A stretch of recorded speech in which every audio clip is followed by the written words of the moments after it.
Hello, welcome and good evening, and today I've got another game review, but of a new game.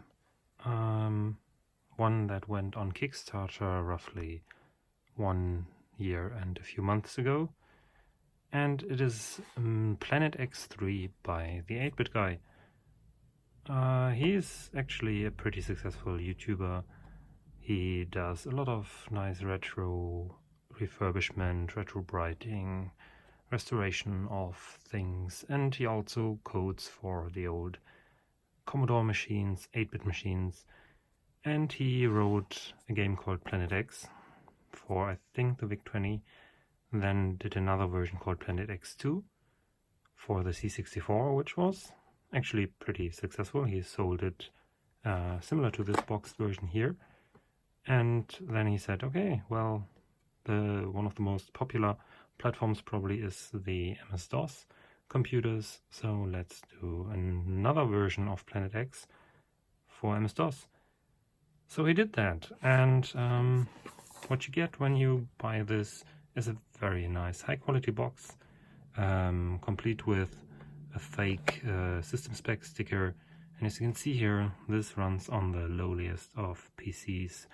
It just requires a PCI XT, 256K of memory for CGA, a little bit more for VGA or MCGA.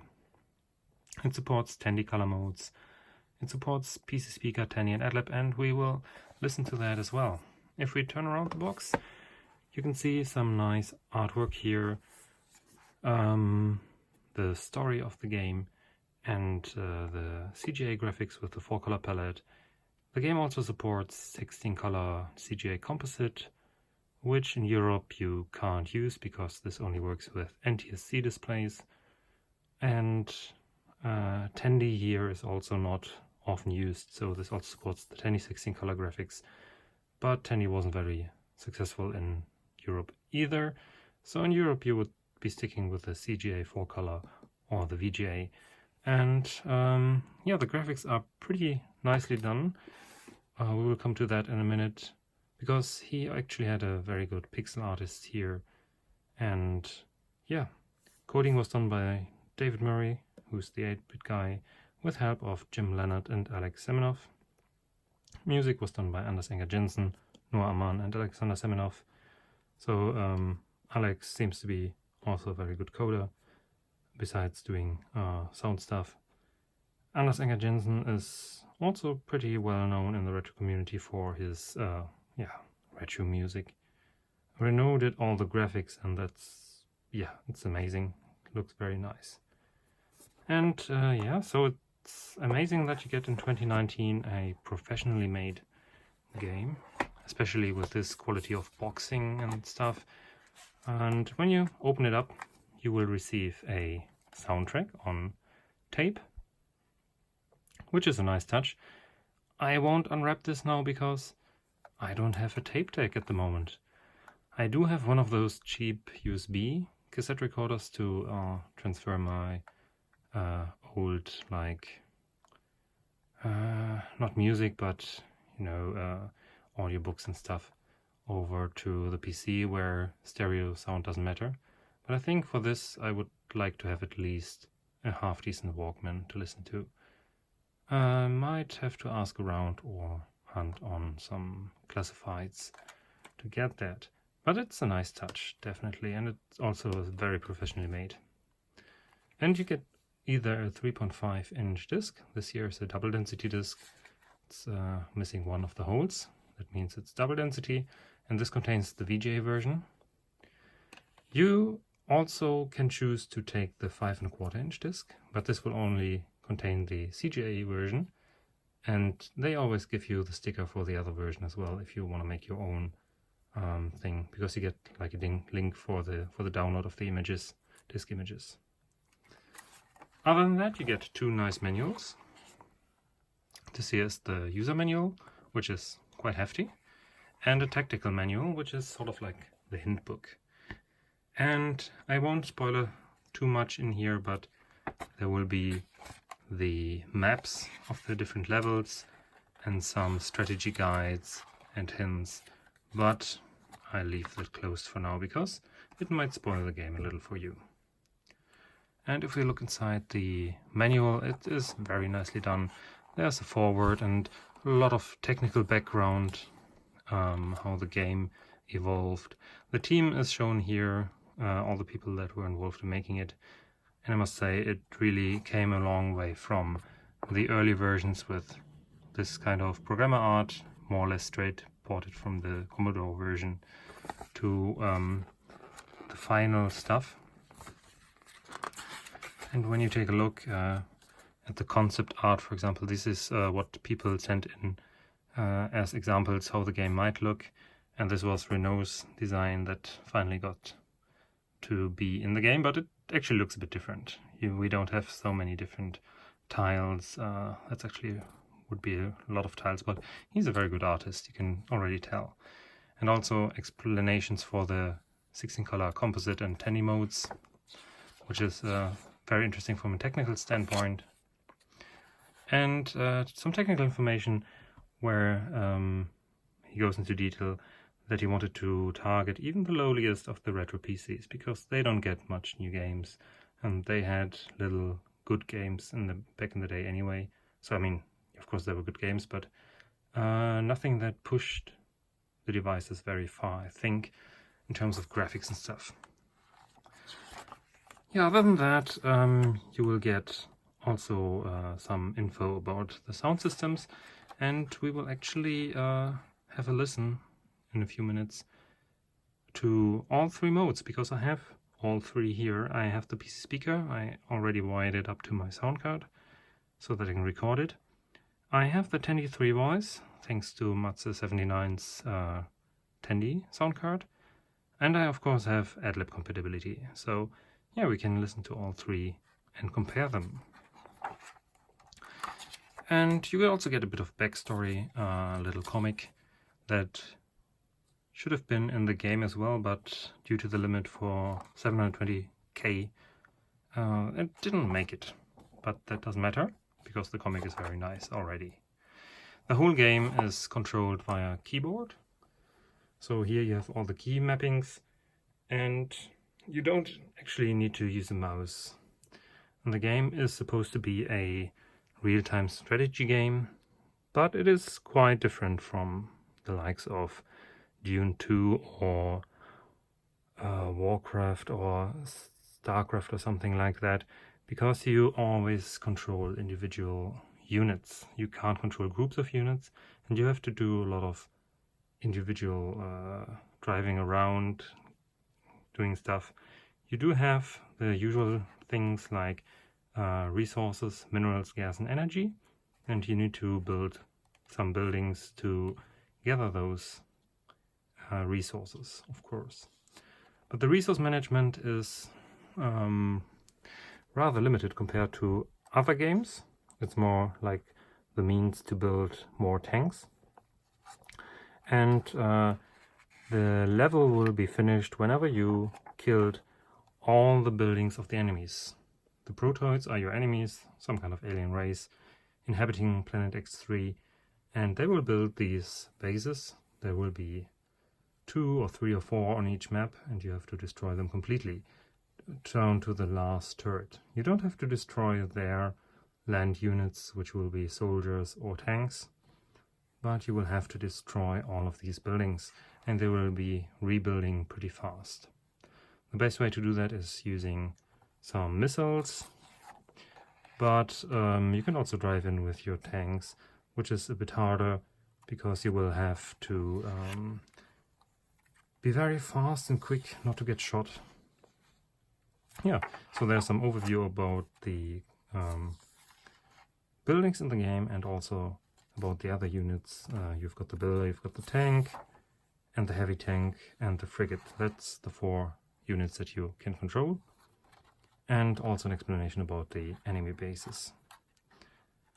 And that's almost it. There's a few more technical stuff, how to run it in DOSBox, how to run it on original PCs or PC Junior, and some reference chart, and some nice pictures from the beta testing phase, where I actually was part of.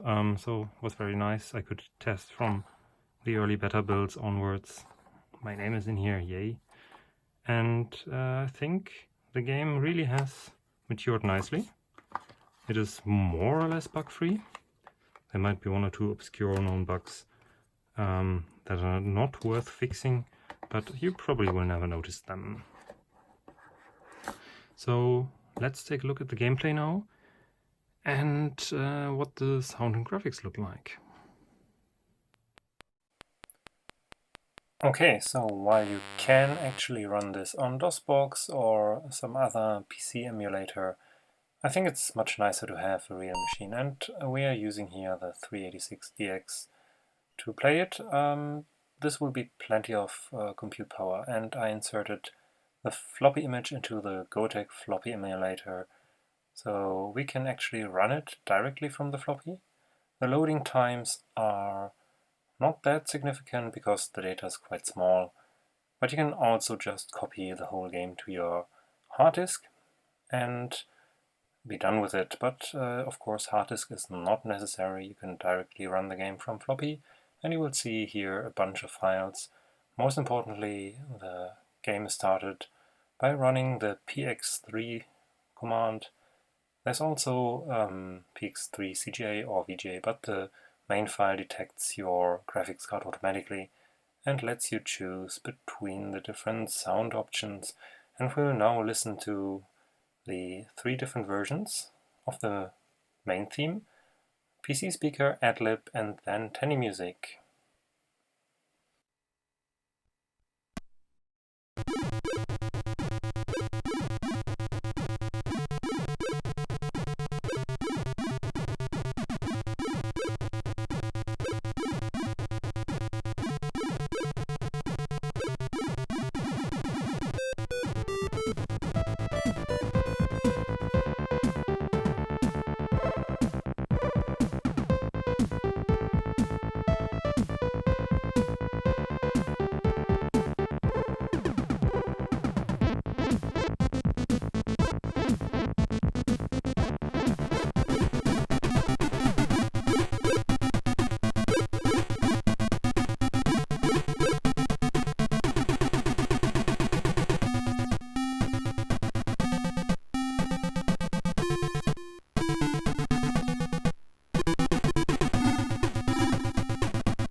Okay, I think it's fair to say that both the Tandy and the Adlib music sound almost exactly the same.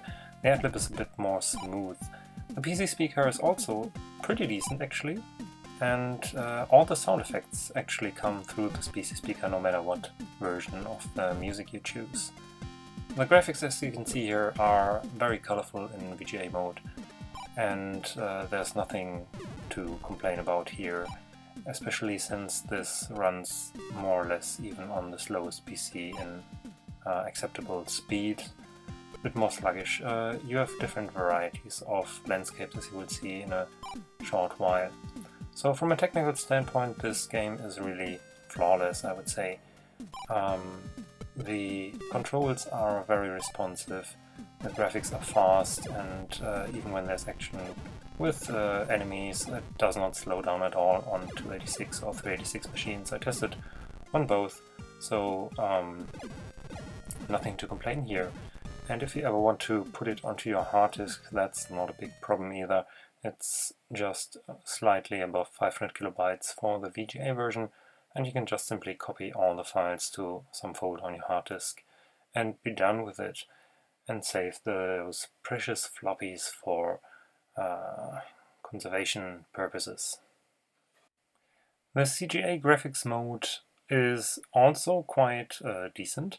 It supports 4-color and 2-color modes, as well as the composite 16 colors.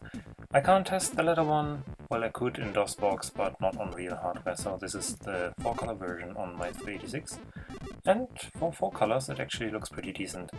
I'm not a big fan of the CGA color palette, and because, well, it looks a bit neon-ish, and I think a lot of detail is lost, but it was the original version that David planned for, so I give him that it's definitely one of the best looking CGA games out there. and that is worth something at least.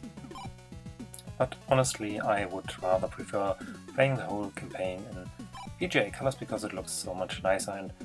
And when I started with computing, we already had a VGA card, and the CGA games were always stuff from like shareware discs or very old versions of games. But nevertheless, it's pretty impressive, and the 16-color mode is, I think, some very nice addition for those of you living in NTSC country. The game also contains quite a lot of Easter eggs, like the SID chips here, and yeah, you have to drive around to find them actually, so good luck with that. Concerning gameplay and strategy, the game makes you do quite a lot of micromanagement. You have to drive around collecting the minerals yourself. There's no automated collection of that. And on the later levels you have to build walls around your base, otherwise you will be overrun by enemies. And this is also a very manual labor, and you have to switch between the builders manually to place all the tiles. And this is something that's quite different from the other real-time strategy games. So there's more control of individual units than like saying grouping them and giving them strategies to execute. But this is of course a definite design choice, and it works pretty well in the game. So the different levels require you to do different strategies. Here you can see that I have placed sentry tanks behind the walls, and the enemy will be running around and can't find the entrance. That's also one of my major gripes. The enemy is rather stupid and predictable, but there are so many enemy units that you will still have a hard time winning, actually. The easiest way to win the game is to destroy the enemy bases using the missile silos that you just saw at the top of the screen. You have to build at least 4 of them to destroy a base, and then you will program them with coordinates of the enemy base and fire away. But this more or less necessitates you to discover the map, and once you discovered where the enemy bases are, you can just use those coordinates to destroy the enemy base. You can also drive in manually with a tank like this and shoot away, but this is a little bit more work and won't work if the enemy already upgraded the base to full capacity. And the placement of the enemy bases is not random, so once you play the map and you know the position of the enemy map, it's actually not that big of a deal to win that map again. And you can also drive in your tank to self-destruct, which is basically like a missile hit. And you just saw that, and then you drive in with another truck and finish off the remaining things. But if there are still some buildings left, the enemy will start to rebuild. So you have to be very thorough and very quick and align your own units accordingly to make sure that nothing survives. All in all, I must say that this is a really impressive game, and very nice to see that in 2019 we still get new software for the original PC and XT series. So that is definitely worth something. Also, the boxed versions are gorgeous. They are just like the big box games of the 80s and 90s, and this is something that I like very much. The game itself, I must say, is not my most favorite real-time strategy game. That would rather be Dune 2, I think, if we go from like the early 90s maybe. But still, it is definitely worth playing. There are 10 different or 12 different levels, I'm not sure. Plus there's also level editor software already floating around where you can make your own levels. The artwork is very nice, and I guess it might even be that in a later version there will be some upgrades and stuff. At least that was something that was always hinted at. And a lot of features had to be dropped. And I can also hope for some Planet X4 which targets even better systems so that we have better AI, more gameplay concepts and stuff like that. So all in all, I would say if you do like to support retro games, definitely get this one, because it is gorgeous, it is very professionally made from a technical point of view, and it is quite a lot of fun. Each level will take you at least half an hour, I would say. if you're not that experienced. If you know the map, then some of those will probably be beaten in 10 minutes or so, given that you build your missiles quickly enough and are not overrun by enemies. But other than that, I think that's it. Share, like and subscribe if you want, and enjoy the game.